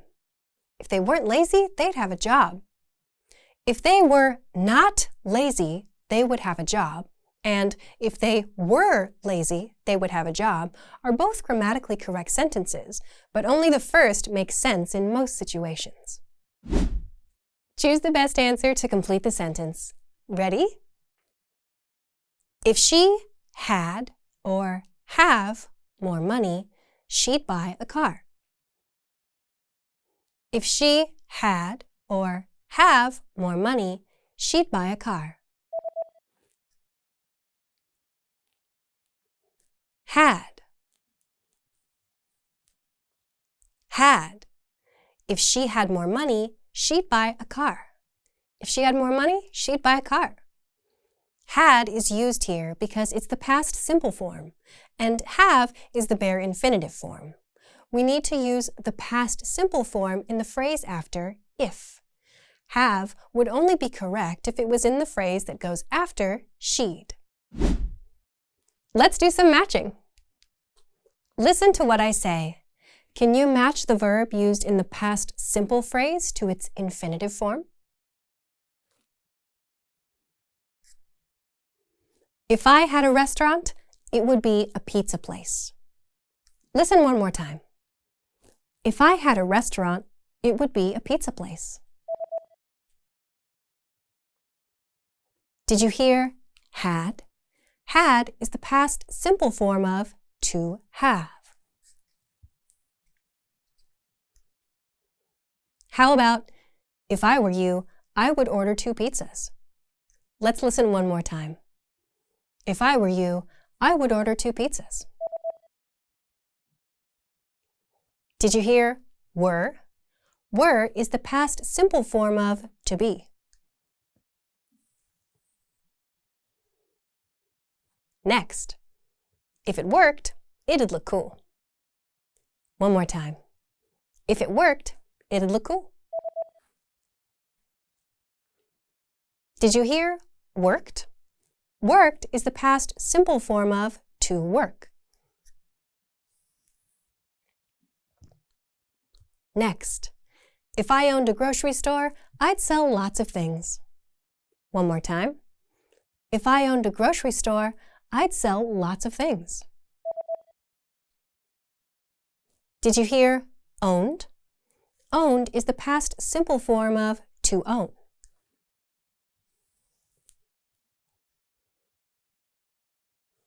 If I won the lottery, I'd go bowling every day. One more time. If I won the lottery, I'd go bowling every day. Did you hear won? Won is the past simple form of to win.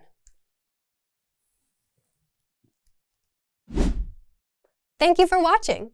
Now you know how to make conditional statements in English. And now you can move on to the next lesson in the pathway on EnglishClass101.com. Hi everybody, welcome back to Know Your Verbs. My name is Alicia, and in this lesson we're going to talk about the verb dig. Let's get started. Let's start with the basic definition. The basic definition of dig is to move dirt with a tool or hands. Some examples. We dug holes in the garden for flowers. Let's dig in the sand and make a sandcastle. Now let's look at the conjugations for this verb. Present, dig, digs. Past, dug. Past participle, dug.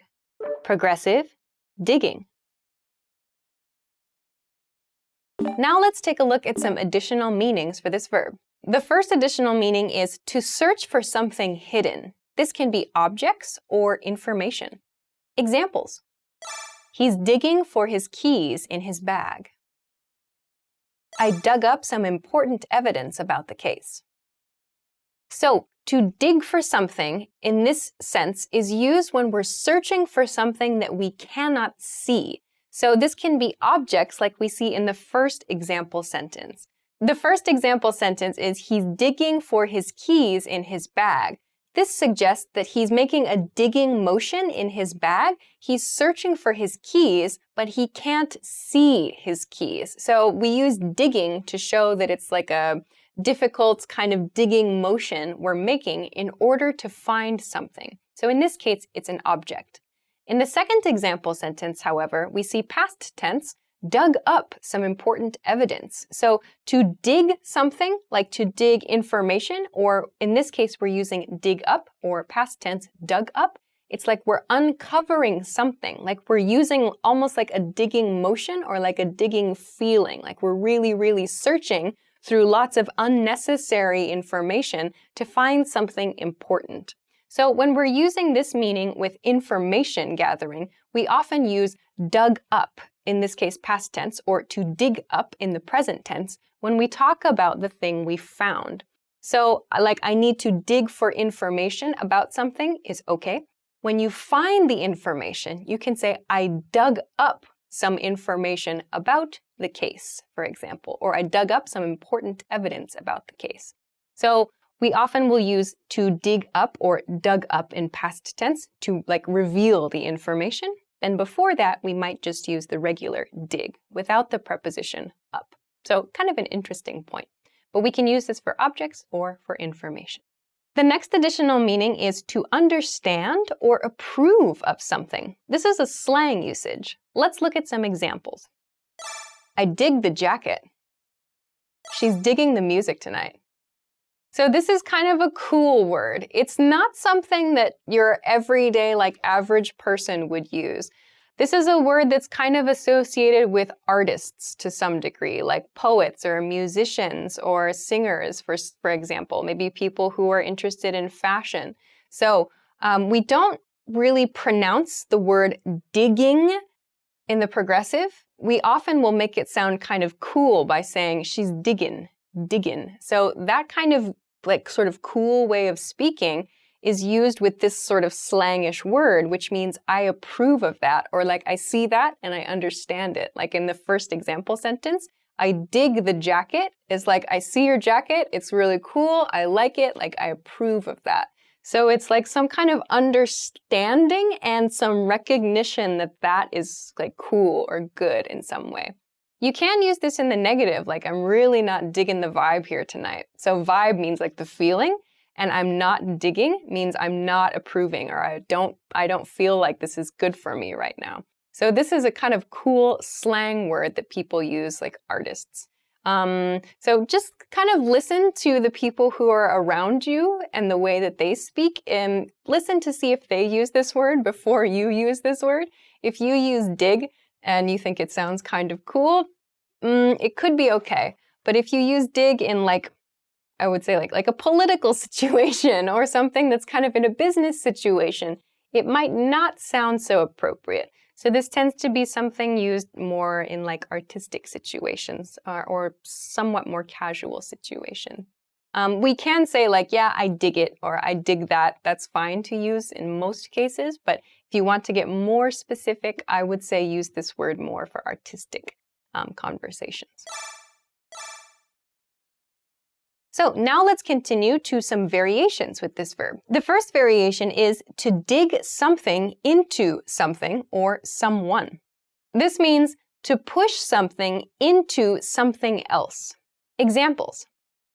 He dug his fingers into the cookie dough. I can feel a rock digging into my foot. So to dig something into something means that like there's a digging motion, or there's this kind of like pushing motion from one like object or one person into something else.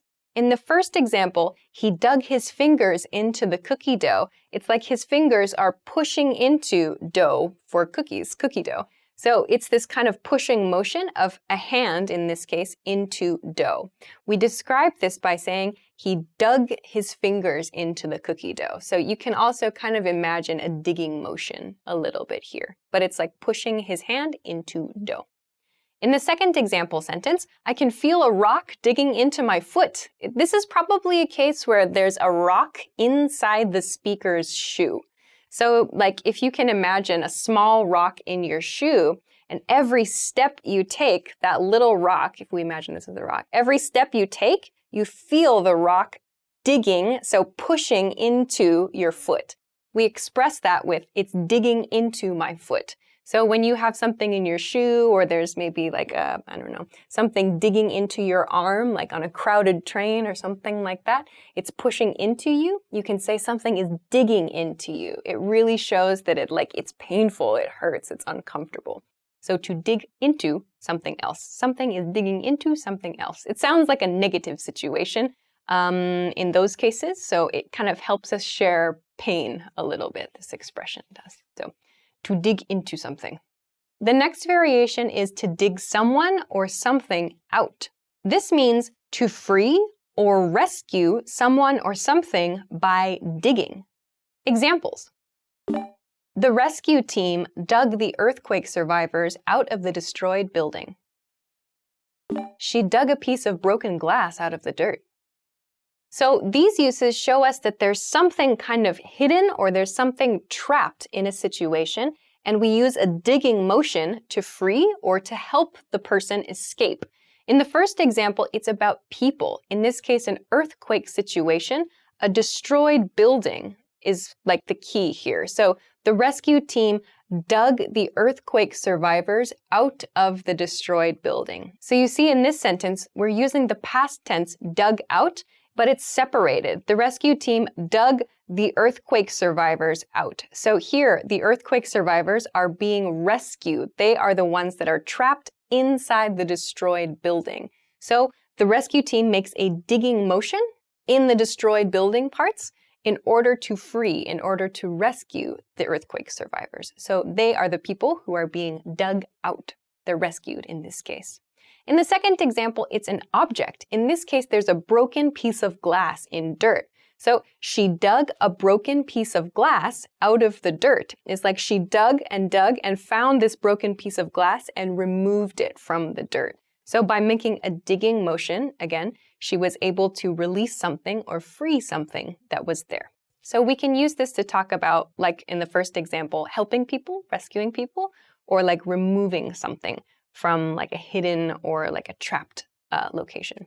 All right, so I hope that you found a few new ways of using the verb dig. If you have any questions or comments, or if you know a different way of using the verb dig, please feel free to let us know in the comment section of this video. Of course, if you liked the video, please make sure to give it a thumbs up, subscribe to our channel if you have not already, and check us out at EnglishClass101.com for some other things that can help you in your English studies.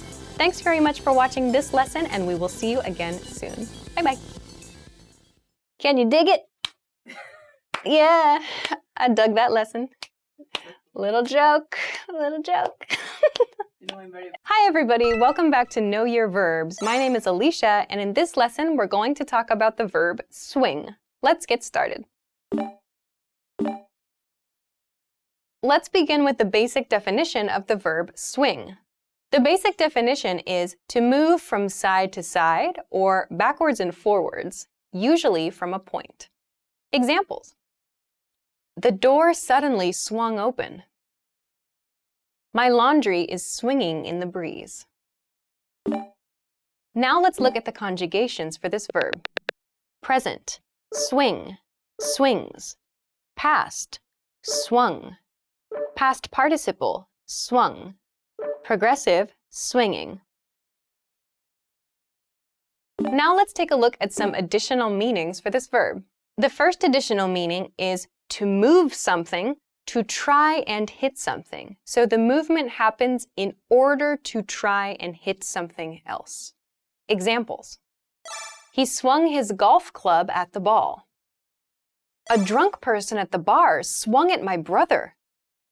So first, let's look at this golf example sentence. So he swung his golf club at the ball. This refers to the swinging motion that is used to swing a golf club. So the piece of equipment used when playing golf is called a golf club. So this motion, this swinging motion is used to try to hit the ball. So when we describe this, we can say he swung his club at the ball. In other words, he swung his club in order to try and hit the ball. So we make this shorter by saying he swung his club at the ball. In cases like this, too, where it's very clear from the situation, like a golf situation, we sometimes drop the object that is being swung. So he swung at the golf ball, for example. That's a pretty clear situation. You don't always need to describe the object or the thing that is being moved. We see an example of this in the second example sentence. A drunk guy at the bar swung at my brother. So in this case, swung at my brother doesn't include like the object that was moving. In cases like these, we have to guess from the situation what the object is or what is being moved. In this case, however, this is a great example of when to take a swing at someone or to swing at someone means to try to punch someone. So the object here is someone's arm trying to punch my brother in this case. So you might hear cases where there doesn't seem to be an object, a clear object described in the sentence that's actually moving, but you can kind of guess based on context. You can kind of guess based on the situation. So here it's a drunk person in a bar who swung at my brother. This probably means he tried to start a fight or tried to swing his arm to punch my brother. Let's move on to the next additional meaning. The next additional meaning is to make arrangements for something or to persuade people. Let's look at some examples. Do you think you can swing a 3 p.m. meeting? They swung a surprising number of voters. So in the first example sentence, do you think you can swing a 3 p.m. meeting means, do you think it's possible to arrange a 3 p.m. meeting? When we use swing, it sounds like it might be difficult to make those arrangements, but perhaps through making some changes or like telling some people a few different stories, for example, you might be able to make a change in the situation. So swing can sometimes have a little bit of like a negative nuance, a very small negative nuance in this case. Like, I can make some changes like to accommodate your request. I can make some arrangements. So you might make arrangements at the expense of someone else in this case. So do you think you can swing a 3 p.m. meeting? Is like, do you think you could change your schedule a little bit to suit my schedule? That's sort of what this sounds like. So to swing could mean a little bit of like changing in some way that might not necessarily be positive. In the second example sentence, the arrangements are more about persuading people. So we commonly see the verb swing used in politics, actually. So when we swing someone, it means we persuaded someone, like we were able to arrange the situation to influence a person. So to swing a voter means to persuade a voter to change his or her opinion. So you've like arranged a situation, and through that arrangement, you've convinced someone or you've persuaded someone to do something. So the sentence, they swung a surprising number of voters, means they were able to influence a surprising number of people through the situation that they created. So this is kind of an interesting political word, to swing voters. It's like to change opinions by persuading, making special arrangements to persuade people. Let's continue on to the next additional meaning. The next additional meaning is to change from one condition to another. Examples. His moods swing quickly when he's tired. The team's attitude swung from disappointment to happiness when they heard the news. So this use of swing commonly refers to emotions. This use of swing commonly refers to emotions, changes in emotions. In the first example sentence, his moods swing quickly when he's tired. Moods refers to the way a person feels, happy, sad, angry, disappointed. So when someone's moods swing quickly, it means they change their mood. It means like they change their feeling, their emotion quickly. So we use swing here to show that it's like a back and forth motion, much like the original meaning of the verb swing. So when we say that someone's moods swing, or like their moods swing quickly, it means like they go from happy to angry very quickly, especially when tired, as in this case. So it's usually between like two states, two conditions. We see this in the second example sentence too. The team's attitude swung from disappointment to happiness when they heard the news. So in this case, it's moving in one direction. They don't swing back to disappointment, but they swung their mood. It means there was a change in their condition. So it sounds like kind of there's maybe two sides, two sorts of like opposite ends you can kind of imagine. And the condition changes across like those 2 points, those two conditions, those two statuses. So when you hear swing used in this way, it commonly refers to changes in emotional condition.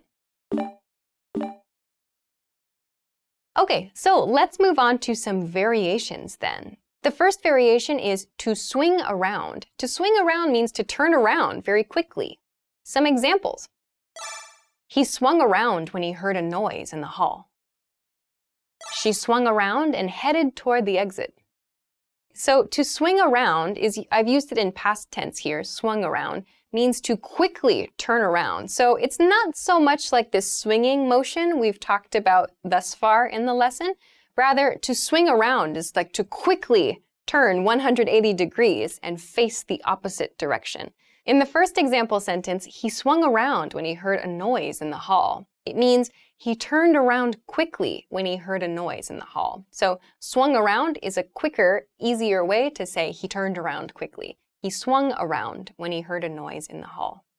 In the second example sentence, she swung around and headed for the exit. To head for an exit means to move in the direction of an exit. So she swung around means she quickly turned around and began moving toward the exit. So when you want to describe someone turning quickly, you can use to swing around to do that. The next variation is to swing by a location. This means to quickly stop at a place. Examples. I'm gonna swing by the store on the way home. She swung by the bar after work. So when we use swing by, it means we're making a quick stop somewhere, like we're not planning on staying somewhere long.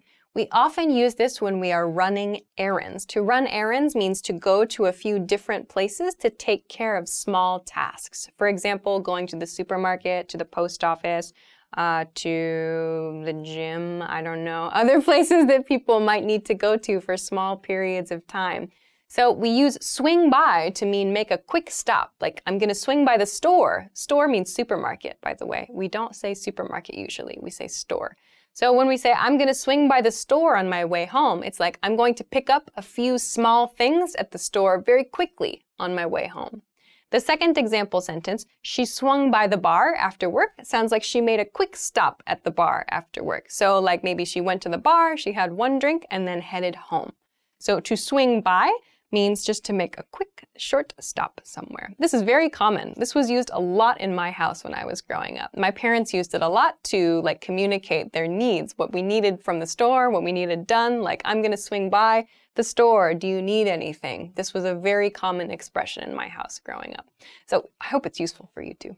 Okay, we'll finish there. So those are hopefully a few new ways for you to use the verb swing. If you have any questions or comments or want to practice making an example sentence, please feel free to do so in the comment section of this video. Of course, if you liked the video, don't forget to give it a thumbs up, subscribe to our channel if you have not already, and check us out at EnglishClass101.com for some other things that can help you in your English studies. Thanks very much for watching this episode of Know Your Verbs, and we'll see you again next time. Bye-bye. Swing. 1 second. 1 second. This isn't, I don't even know, you didn't see. Now you can see, but this is me swinging, I guess. Did you get your free language gifts of the month yet? Download them now before they expire in the next few days. First, the top 25 questions you need to know cheat sheet. This PDF gives you 25 questions all beginners need to know for conversations. Download it now. Second, practice writing greetings for absolute beginners. If you're learning the language and still don't know the greetings, that's a problem. And this PDF workbook helps you master all the greetings. Just print the PDF and practice writing them out. Third, spring words beginners should know. Chances are you don't know enough words to talk about spring. So this bonus lesson will teach you how to say spring, windy, rainy, and much more. Fourth, top 15 phrases for spring break. Want to talk about your spring break plans? This 1-minute lesson teaches you how to say stay home and relax, travel abroad, and much more. And finally, looking for an app that actually gets you speaking? The innovative language learning app skips the random vocab drills and teaches you through real conversations between real native speakers. And all you have to do is press play and follow along. Download it for free on Android, iPhone, and iPad. To get your free gifts of the month, click the link in the description below. And Great work! Here's a reward. Speed up your language learning with our PDF lessons. Get all of our best PDF cheat sheets and ebooks for free. Just click the link in the description.